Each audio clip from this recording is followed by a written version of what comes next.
Salut à toutes et à tous, j'espère que vous êtes tous très bien. Aujourd'hui on va parler de l'interface entre des composants physiques et un simulateur de vol. Pour réaliser une interface pareille, on va utiliser des YoCards. Les YoCards, ce sont des cartes électroniques qu'on va venir programmer un peu comme les Arduino, sur lesquelles on va pouvoir venir relier plein de composants pour interagir avec le simulateur de vol. Pour vous en parler aujourd'hui, j'ai demandé à Fabien s'il était possible qu'il m'envoie une de ces YoCards. Il m'a dit oui, donc encore un grand merci à toi Fabien si tu regardes la vidéo. Bien sûr, je vous mets le lien de sa boutique en ligne juste en bas dans la description. N'hésitez pas à aller checker, vous allez voir, il y a plein de composants, plein de modules déjà tout faits. Le gros avantage majeur des cartes de Fabien, c'est que déjà on va avoir un ground commun. Qu'est-ce qu'un ground commun? C'est un ground sur lequel on va pouvoir venir... C'est un ground.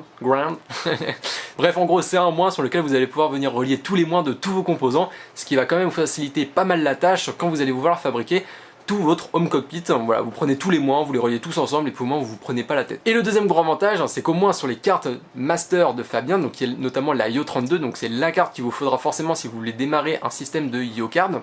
C'est la carte sur laquelle vous allez retrouver un port USB et toutes les connexions pour les composants. Et justement, on en vient, au moins sur cette carte, on a déjà des connexions pour des composants, ce qui n'est pas le cas pour le cas d'OpenCockpit, qui propose des YoCard Master, mais on n'a pas justement ce système de connexion pour des composants. Il faudra à tout prix acheter des extensions, et c'est sur ces extensions qu'on va pouvoir venir relier donc des composants. Donc déjà, on doit investir dans des Mastercards, et en plus on doit investir dans des extensions, ce qui n'est pas le cas avec les cartes de Fabien, si vous l'avez bien compris, puisqu'on va déjà avoir le port USB, et sur ces cartes, on va avoir les ports de connexion pour tous les composants. Donc cette carte, elle coûte à peu près 40 € et ensuite, bien sûr, vous allez pouvoir relier des cartes d'extension qui vont donc à chaque fois venir doubler le nombre d'entrées et le nombre de sorties, en sachant qu'on a déjà 32 entrées et 32 sorties sur la Mastercard. Donc voilà, ça monte très vite. Petite précision, je vais parler extrêmement vite pendant toute la partie explication de la programmation des YoCards, pour la simple et bonne raison que j'ai pris donc une vidéo, je l'ai mise dans le montage et je me suis rendu compte que la vidéo faisait 1h30. Donc pour éviter de vous sortir un film sur la programmation des YoCards, ce qui je pense va pas en intéresser beaucoup, je me suis dit pourquoi pas essayer de tout condenser pour aller extrêmement vite, et l'histoire que vous ayez toutes les informations nécessaires de manière à réaliser donc un système de YoCard, voilà, simplement et efficacement. Donc n'hésitez pas à venir sur la touche espace, l'histoire de mettre pause à chaque fois dès que vous en avez besoin. Et bien écoutez, on va voir tout de suite pour réaliser deux panneaux du cockpit, donc qui sont deux panneaux de l'overhead.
Maintenant que la fabrication de nos deux panneaux est réalisée, on va enfin pouvoir s'attaquer à la programmation, et pour ce faire, on va passer juste derrière sur l'ordinateur.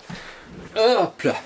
Ok, alors maintenant du coup on va passer sur la programmation SIOC. Avant tout il va falloir installer deux logiciels, donc SIOC que vous allez retrouver sur OpenCockpit et FSUPC qu'il va falloir installer donc sur le simulateur. Je vous mets bien sûr tous les liens dans la description. Une fois que vous avez ouvert SIOC en mode administrateur, on va se retrouver donc sur cette page. On a ici donc l'état de notre fameuse YoCard, ici l'état de FSUPC, ici donc les cartes qu'on aura branchées, alors là bien sûr il n'y a rien parce que j'ai rien branché, ici en quelque sorte l'état du logiciel SIOC, et cette partie là on va pas y toucher. Au niveau des boutons on va surtout utiliser Reload pour pour relancer à chaque fois donc le programme dès qu'on va effectuer des modifications dans les fichiers texte. On branche donc l'IOCard et on va voir ce qui se passe. Ma IOCard est branchée et on voit tout de suite donc on a ici le device et justement donc il s'est affiché. Pour la première fois que vous allez ouvrir donc Sioc, vous allez certainement ici avoir une petite croix à la place de mon 0 et ça c'est tout simplement parce qu'on n'a pas encore configuré donc l'IOCard. Pour ce faire, on va aller dans config device, on va venir retenir le numéro ici donc qui est le numéro USB, donc ça retenez-le bien, on va le rentrer juste après. On va aller dans edit.ini qui est en fait la page de paramètres du logiciel Sioc. C'est un gros bordel mais en gros il y a deux lignes qu'il faut bien retenir. La première donc qui est celle-ci, c'est l'emplacement de notre fichier de programme, on va y revenir juste après. Et la deuxième qui est celle-ci, donc qui est dans l'espace IOCard master. Alors vous aurez peut-être pas la même chose que moi, mais en gros vous aurez master est égal à quelque chose, et ce quelque chose il va falloir le remplacer par 4 nombres bien spécifiques. Le premier nombre correspond à l'index de périphérique, c'est le nombre de mastercard que vous allez brancher. Dans mon cas j'en ai qu'une, donc je mets 0. Vous en avez 2, vous mettez 1, vous en avez 3, vous mettez 2, si je me trompe pas. Le deuxième nombre c'est le type, donc pour ma part c'est une mastercard, donc on met 4. Le troisième c'est le nombre de cartes que vous avez branchées, donc si vous avez une mastercard vous mettez 1, si vous avez une mastercard plus des extensions, bah vous mettez 2, 3, 4 en fonction du nombre d'extensions bien sûr. Et pour terminer, 27, donc c'est le fameux nombre USB justement que je vous ai montré juste avant. Une fois que vous avez effectué toutes vos modifications, vous venez ici faire enregistrer et là on peut fermer donc le fichier .ini. Et là normalement vous avez donc l'IOCard qui est bien configuré avec le 0. Maintenant que l'IOCard est paramétré, on va venir paramétrer le PMDG pour nous simplifier la tâche lors de la programmation de celui-ci. Pour ce faire, on se rend sur le disque où vous avez installé votre simulateur de vol et le PMDG. On va aller dans le fichier PMDG, PMDG 737NGX et là on retrouve le petit dossier options qu'on va venir ouvrir avec Notepad++.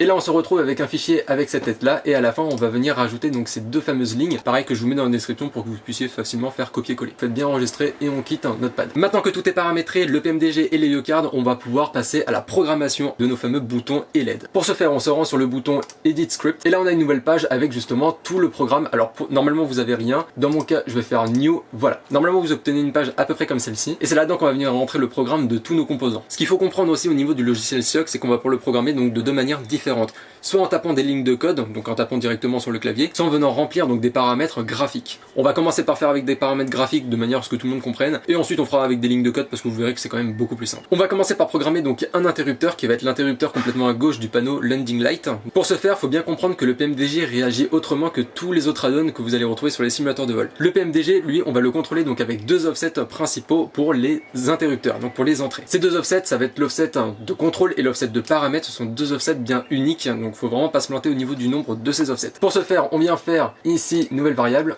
et là on vient remplir donc la page avec tout ce que j'ai marqué. La variable, il faut que ce soit à tout prix une variable qui soit unique, que vous n'ayez pas encore rentré dans votre programme. Et ici donc on retrouve notre fameux offset de contrôle. Faut vraiment pas oublier le petit dollar qu'on a juste devant, et la longueur qui est de 4. On vient faire OK, et on voit donc qu'on a une nouvelle ligne qui a été implémentée. On rentre une nouvelle commande donc dans notre fameux if. Cette commande, on va dire que c'est une fonction avec un certain delay, et cette fonction, on va dire donc qu'on va avoir contrôle qui va être égal à 0 avec un delay de 10. Et si je me trompe pas, le 10 c'est en millisecondes. Donc le delay, ça va permettre donc de séquencer notre programme de manière à laisser du temps à chaque fois pour que chaque commande s'exécute bien correctement. On fait OK, on ajoute une nouvelle variable, et maintenant donc on s'occupe de notre variable paramètre, et paramètre donc on va lui donner un numéro de variable pareil unique, donc là dans mon cas c'est 1000, et ici on a notre fameux offset de paramètres, et celui-ci pareil, copiez-le, de longueur 4. On fait OK. On a là les lignes de commande que vous devrez tout le temps mettre en début de programme pour commander le PMDG avec des interrupteurs. Maintenant qu'on a initialisé donc nos deux offsets pour le PMDG pour les interrupteurs, on va enfin pouvoir passer à la programmation pure des interrupteurs. Pour ce faire, on fait une nouvelle variable, on ajoute une nouvelle variable, et donc là on va passer donc sur switches de notre fameuse carte. On lui donne un nom, donc dans mon cas c'est land pour donc l'interrupteur complètement à gauche du panneau Landing Light. Et chose très importante, on vient configurer l'entrée ou la sortie sur laquelle est relié donc notre interrupteur. Dans le cas d'un interrupteur, on est donc sur une entrée, et pour ma part donc je l'ai relié sur l'entrée 1. On fait OK, et là on va venir donc paramétrer notre interrupteur pour dire en fait au logiciel qu'est-ce qu'il doit faire quand on est appuyé ou quand on est relâché. On ajoute une nouvelle commande pour une condition if. Si notre interrupteur est appuyé, donc à l'état 1, alors il va se passer quelque chose. On rajoute une nouvelle commande, et là on va venir mettre assign pour dire que paramètre va être égal à 0. Et là vous allez me dire pourquoi 0. Le fichier SDK qu'on est venu modifier, ça va nous permettre donc d'obtenir des positions au niveau des interrupteurs. Donc sur un interrupteur dans le simulateur, on va avoir complètement relevé, ça va être la position 0, au milieu ça va être la position 1, et complètement en bas ça va être la position 2, si vous avez bien suivi. Et donc là justement on vient paramétrer la position de notre fameux interrupteur. Donc là si je mets 0, on va être complètement basculé dans le simulateur. Si je mets 1, on va être au milieu, et si je mets 2, on va être complètement vers le bas. On fait OK. Sauf que là le problème c'est qu'on n'a toujours pas dit à quoi correspond l'interrupteur physique. Pour ce faire on ajoute une nouvelle commande, on dit qu'on est sur une fonction de manière à obtenir un delay, encore une fois pour tout bien séquencer. Et là on va dire que notre offset de contrôle va être égal à 69,74,3 avec un temps de 10 millisecondes.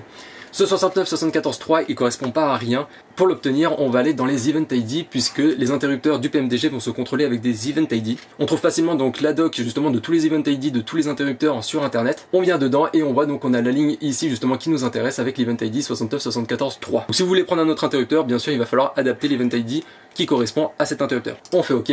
On ajoute une commande pour obtenir une condition else. Et donc sinon qu'est-ce qui se passe? Donc si on n'est pas appuyé, dans ce cas là on est dans l'autre position et pour mon cas donc ça va être la position 2 parce que la position 1 ne m'intéresse pas vu que je suis personnellement sur un interrupteur à seulement 2 positions. Or dans le simulateur c'est un interrupteur 3 positions donc forcément je suis obligé de faire sauter une position. On dit donc que notre paramètre est égal donc à la position 2 de l'interrupteur dans le simulateur. On fait OK. On rajoute une commande de manière à venir paramétrer cette fois l'offset de contrôle. Et là cette fois-ci là on s'embête pas, on prend exactement ce qu'on avait mis déjà donc dans la partie if. Donc contrôle est égal exactement au même event ID, on n'a pas besoin de venir changer puisqu'on est sur le même interrupteur. Donc enfin là on a paramétré un seul interrupteur du cockpit. Sauf que je vais pas vous le cacher, si vous avez à peu près une vingtaine d'interrupteurs, à chaque fois venir faire nouvelle commande, nouvelle variable, etc. ça devient très vite chiant. Donc on va voir pour passer donc à la partie programmation ligne par ligne parce que comme ça va nous permettre de faire des copier-coller et ce sera beaucoup plus simple. Pour ce faire on vient dans File, Export to Text. Pour ma part, je vais l'exporter donc à la place de Sioc en 45. On fait enregistrer. Et là donc on a tout notre programme. C'est exactement la même chose que ce qu'on a fait ici. Donc c'est tout notre programme, mais cette fois-ci là en ligne de commande pure, donc voilà, écrite. Ok, donc maintenant petite chose à savoir, le PMDG on peut aussi le contrôler donc avec des Event ID, mais cette fois donc de souris. Donc ici au lieu de venir mettre des positions d'interrupteurs, on peut mettre donc des états de la souris. On peut mettre par exemple un clic gauche, ou on peut mettre un clic droit, etc. Donc ça à chaque fois ce sont des numéros qui sont numérotés justement à la fin de la doc des Event ID du PMDG. Donc vous avez left click, right click, vous avez aussi donc la partie roulette de la souris. Donc tout ça ça peut être très intéressant en fonction bien sûr de ce que vous voulez faire. Donc soit vous pouvez le contrôler avec des positions d'interrupteurs 1, 2, 3, 4, 5, 6, ce qui est très pratique notamment pour les commutateurs, donc vous avez toutes les positions. Soit vous le faites avec des clics gauche, clic droit, molette de la souris, etc. On a ici notamment un exemple avec l'interrupteur Bus Trends. Alors la petite particularité c'est qu'on a donc un cache au niveau de l'interrupteur, donc ce cache il faut d'abord l'enlever pour ensuite basculer l'interrupteur. Donc dans un premier temps qu'est-ce que je dis? Je dis que quand j'appuie sur l'interrupteur, dans un premier temps ici il me bascule mon cache, donc avec ici bien sûr l'Event ID qui correspond au cache de l'interrupteur, et dans un deuxième temps avec un delay donc qui est différent, on va basculer l'interrupteur. Et après bien sûr sinon donc je bascule le cache et je bascule l'interrupteur. Bon en réalité je suis pas obligé de basculer l'interrupteur puisque quand je bascule le cache il me bascule automatiquement l'interrupteur.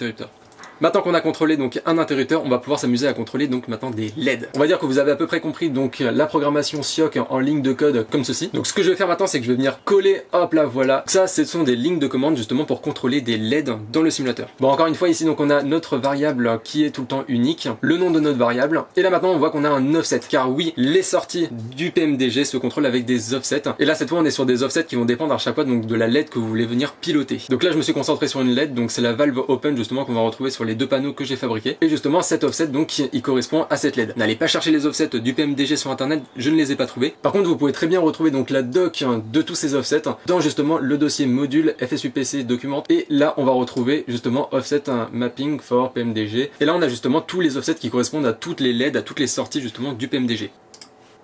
La longueur elle est de 1. Et donc là qu'est-ce que je dis? Je dis que si mon offset est à l'état 1, donc ça correspond à la LED allumée dans le simulateur, alors dans ce cas là je vais venir allumer ma LED dans la réalité. Et là on voit que cette variable là elle correspond à celle-ci, donc encore une fois on la déclare sous le nom gna tout ça.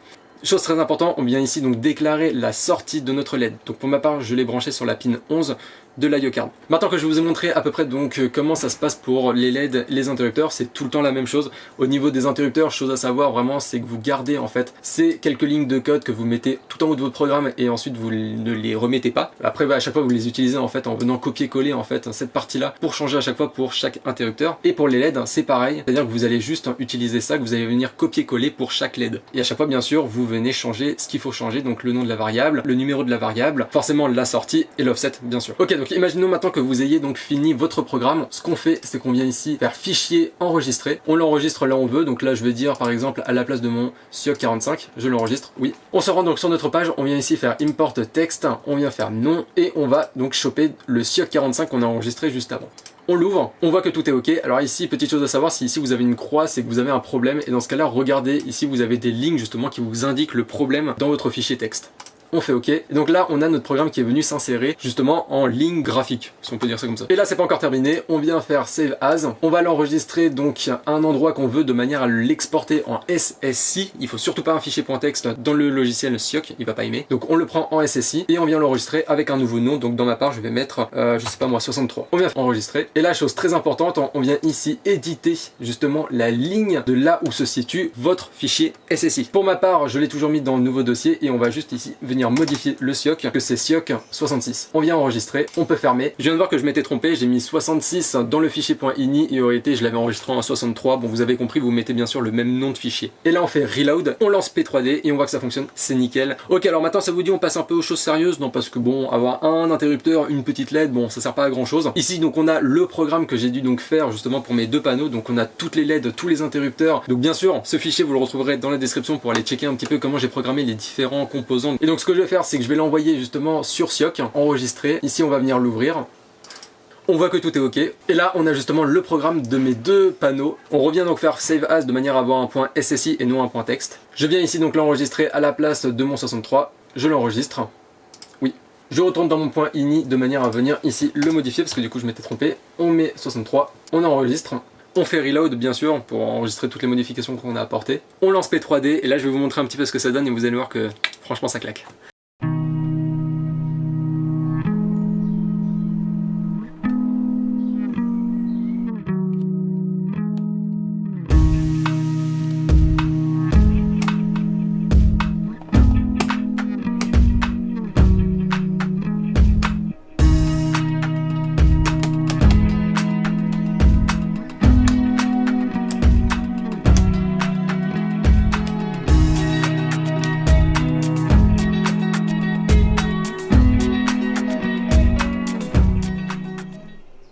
Et bien écoutez, c'est déjà la fin de cette vidéo, j'espère qu'elle vous aura plu. Si c'est le cas, n'hésitez surtout pas à mettre un like juste en dessous de la vidéo, ça fait toujours plaisir et ça vous coûte rien. Si vous avez quelconque question, des suggestions, des choses en plus à rajouter, n'hésitez surtout pas à les mettre dans l'espace commentaire. Et surtout, abonnez-vous l'histoire d'être au courant de mes prochaines vidéos, de mes prochains projets. Et on se dit à la prochaine pour de nouvelles vidéos, pour de nouveaux projets. Ciao les amis!